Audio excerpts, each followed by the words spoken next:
India's number 1 varicose veins hospitals ఐబీసీను సంప్రదించండి. మీ నొప్పి లేని ప్రయాణాన్ని ప్రారంభించండి. నమస్తే రమగారు. నమస్తే జీ. రమగారు, మంచి కథతో స్టార్ట్ చేద్దాం. ఒక వ్యాపారస్తుడి దగ్గర ఒక ఎద్దు ఒక గాడిద ఉన్నాయి. ఎద్దు గాడిద ఉన్నాయి. అయితే ఎద్దుతోటి పని చేయించేవాళ్ళు, గాడిదతోటి కూడా బరువులు అవి మోయించేవాళ్ళు. అది వాకిట్టు ఉండేది. ఒకనాడు ఎద్దు గాడిద మాట్లాడుకుంటున్నాయి. ఇందులో ఒక లొసుగే ఉందంటే, ఈ వ్యాపారస్తుడికి జంతువుల భాష తెలుసు. వినపడిందంటే అతనికి అర్థమైపోతుంది. అవి ఏం చెప్తున్నాయో ఏమనుకుంటున్నాయో ఆయనకి తెలుసు. ఒకనాటి సాయంకాలము అతను వాకిట్లో పడుకుని ఉండగా ఎద్దు గాడిద మాట్లాడుకుంటున్నాయి. ఆ ఎద్దు చెప్తోందనమాట, నువ్వెంత సుఖంగా ఉంటావో, హాయిగా ఏదో నీకు నచ్చిన గడ్డి మేస్తావు, నీ మెళ్ళలో తాడు ఉండదు, నీ మీద బరువు ఉండదు.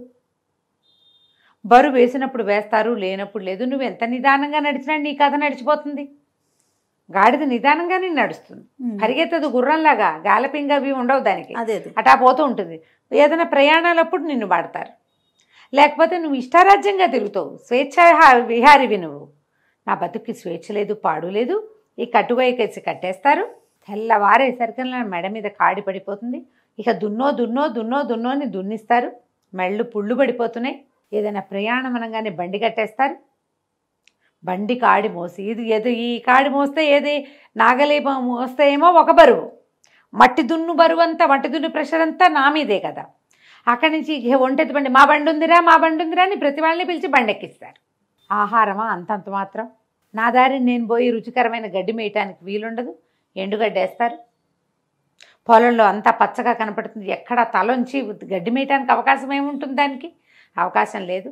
నా జీవితం ఇట్లా అయిపోయిందని ఎద్దు చాలా దుఃఖంతో పరిపరి విధాలుగా వాపోయింది. గాడిదంది, అయ్యో తండ్రి, నీకెంత కష్టం వచ్చింది. ఓ పని చెయ్యి, రేపొద్దున తోలుకెళ్తారు కదా, నువ్వు నడవడం మానే, కూలబడిపో, ఆహారం మానేసి, తిండి తినద్దు.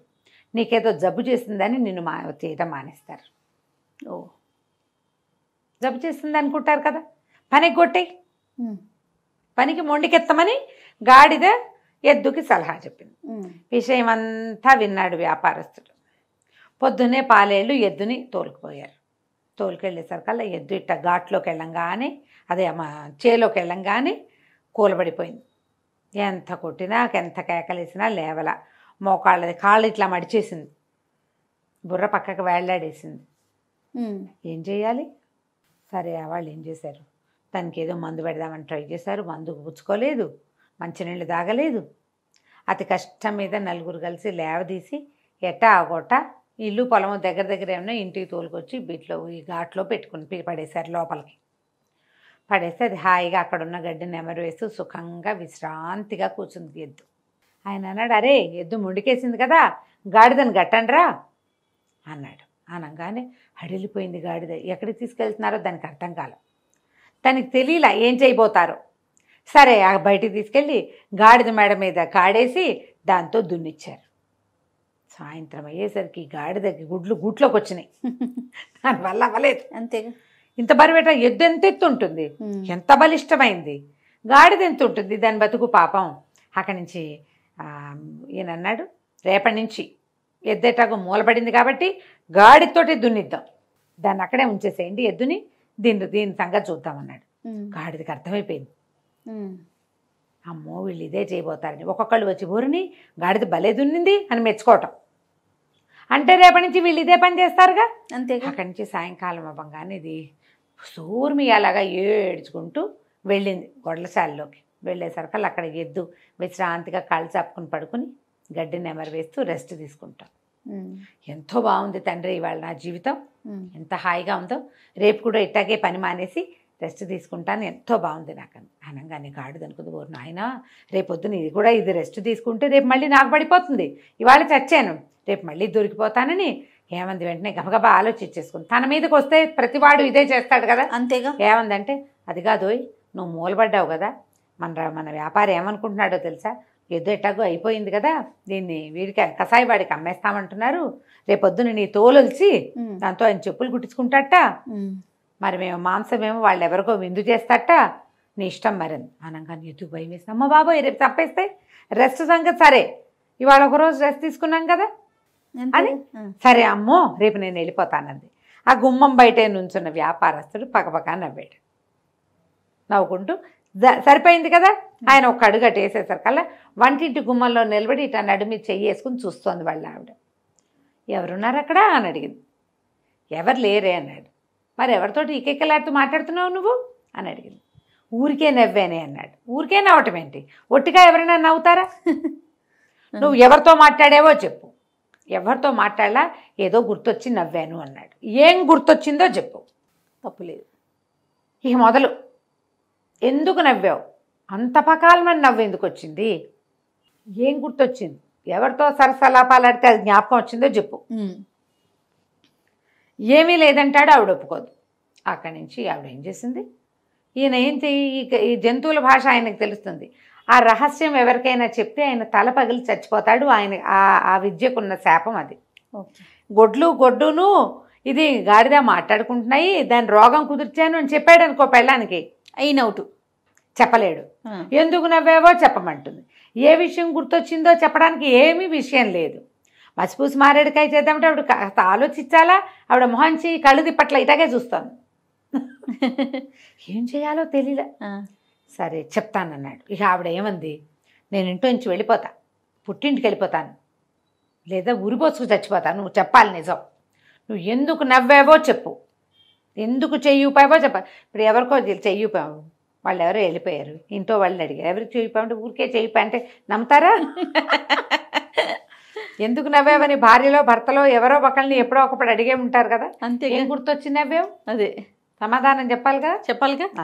అక్కడి నుంచి ఇక ఏమనుకున్నాడు, చావడానికి రెడీ అయిపోయాడు. చెప్పేయాలి, ఇంకా ఈ రహస్యం చెప్పేయాలి. కాకపోతే దాని టైం చెప్పేస్తే పుసుకుని చచ్చిపోతే ఈ ఇల్లు వాకిలి వీలునామా ఇవన్నీ ఏట. అక్కడి నుంచి ఏం చేశాడు, గబగబా వీలునామా రెడీ చేశాడు. చుట్టాలు పక్కాలు అందరినీ ఒకసారి కంటితో చూద్దామని అందరినీ రమ్మన్నాడు. కూతుళ్ళు కొడుకులు, ఒకళ్ళిద్దరు మనవలు, వియ్యంకుళ్ళు, బావమరుదులు, 2-3 మరదళ్ళు, 2 బొదనగారులు, మొత్తం గుంపంతా చేరారు వీళ్ళింటో. చేరాక ఏమైంది, ఇంతలో వాళ్ళ ఇంట్లో ఒక కుక్క కోడి కూడా ఉన్నాయి. ఆ కుక్క అదే పనిగా ఆయన కేసు చూస్తూ పాపం చచ్చిపోవడానికి సిద్ధపడ్డాడు మహారాజు అనుకుంటూ దీంట్లోకి చూసింది, మన కోళ్ళ దీంట్లోకి. కోళ్ళ గూడు ఉంటుంది కదా, ఒక పెద్ద గూడులో ఒక పెద్ద పుంజు, 50 పెట్టెలు ఉన్నాయట. కోడి పుంజు ఒకదాని మించి ఒకదాని మీదకి దాటుతూ ఆడుకుంటుంది వాటితోటి, పెట్టెలతోటి. ఈ కుక్క అడిగిందట, ఏమై పుంజు మన ఆసామేమో మనని పోషించేవాడేమో పెళ్ళానికి సమాధానం చెప్పలేక చావడానికి సిద్ధపడ్డాడు. నువ్వేమిటయ్యా అంటే, చక్కగా 50 మంది పెట్టెల్ని భలే మెయింటైన్ చేసినావో, ఆయన ఒక్క పెళ్ళాన్ని మెయింటైన్ చేయలేకపోతున్నాడు. ఒక భార్యకి సమాధానం చెప్పలేక చావడానికి సిద్ధపడ్డాడు. నువ్వు ఒక్కడివి, ఒక్క పుంజుంది, 50 పెట్టెలుంటే ఇన్ని పెట్టెలతోటి సరసలాపాలు భలే బాగా ఆడుతున్నావు నువ్వు, ఏమిటో నీ రహస్యం అంటే. ఏముంది రహస్యం, ఎవరి మెథడ్స్ వాళ్ళకు ఉంటాయి, ఎందు పుంజు. సరే నీ మెథడ్ నీకుందనుకో, నీ రహస్యం నా చెప్పకు. మన యజమాని ఏం చేయాలంటే, ఏం చేయాలంటే లోపల తీసుకెళ్ళి విరగబాదేయాలి పెళ్ళాన్ని. ఇంకోసారి ఇలాంటి ప్రశ్నలు అడిగామంటే చంపేస్తానంటే సరిపోతుంది. అది అక్కడే నిలబడి ఉన్న యజమాని మొత్తం విన్నాడు. అర్థమైంది ఆయనకి. కుక్క కోడి మాట్లాడుకుంటున్నాయి, ఈయన వినపడుతున్నాయి కదా. సరే ఆ వచ్చిన చుట్టాలందరినీ పలహారాలు చేయండి అని, ఏమే ఇలారా అని చెప్పి ఆవిడ లోపల తీసుకెళ్ళి వాళ్ళ వాకిట్లో తుంగ ఉందట, తుంగగడ్డి. అదేట దీనిలాగా చెరువుల్లో మొలుస్తుంది. 2 పోసలు లాక్కెళ్ళి లోపల తీసుకెళ్ళి చితబాదేశాడు పెళ్ళాన్ని. నేను ఎందుకు అయినా నవ్వుతా, నువ్వు నన్ను అడగడానికి వీల్లేదు, సచ్చినా చెప్పండి. మళ్ళీ అడిగావో మళ్ళీ తగులుతాయి దెబ్బలు. శభాష్. అనగానే ఆవిడ, మరి వీళ్ళందరినీ ఎందుకు పిలిచదు, ఎందుకైనా పిలుస్తా, అది నా ఇష్టం, ఏది అడగటట్లేదా, నువ్వేం అడగడానికి వీల్లేదు, కాపురం చేస్తావా దెబ్బలు తింటావా ఏదో ఒకటి చెప్పన్నాడు. ఆవిడేమో నాకు దెబ్బలొద్దు, నేను కాపురం చేస్తా, ఇంట్లోనే ఉంటా, ఎవరికీ చెప్పను. బయటకు వచ్చి అందరికీ పలహారాలు పెట్టేసింది. ఈయన హాయిగా ప్రశాంతంగా ఉన్నాడు. కుక్క కోడి ఎద్దు గాడిదే వాటి పన్నాలు చేసుకుని ప్రశాంతంగా ఉంది. కథ కంచికి మనం ఇంటికి పరిష్కారం ఇలాగే రమ్మగారు. మరి ఏం చేస్తాం, సచ్చినా చెప్పండి, నీ దిక్కుంటాడు చెప్పుకో అనాలి. అంతే. ఈ కథలో ఇలా ఉందమ్మా, ప్రతి కథలోనూ ఇలా ఉంటుందని అనుకోకండి. ఈరోజు కాదు, ఇది అరేబియన్ నైట్స్ ఎప్పుడో రాయబడి ఉన్న కథ. దీన్ని కథగా వినండి. అంతే, ఆ రోజు కథ చెల్లింది. మనం పిల్లలకి ఎక్కడ దాకా చెప్పాలి, కుక్క గాడిదే ఎద్దు కథ వరకు చెప్పాలి. ఒకళ్ళ పనులలో ఇంకొకళ్ళు జోక్యం కల్పించుకోకూడదు. అంతే. బాగుంది కదా, చాలా బాగుంది రమ్మగారు. నమస్తే. నమస్తే.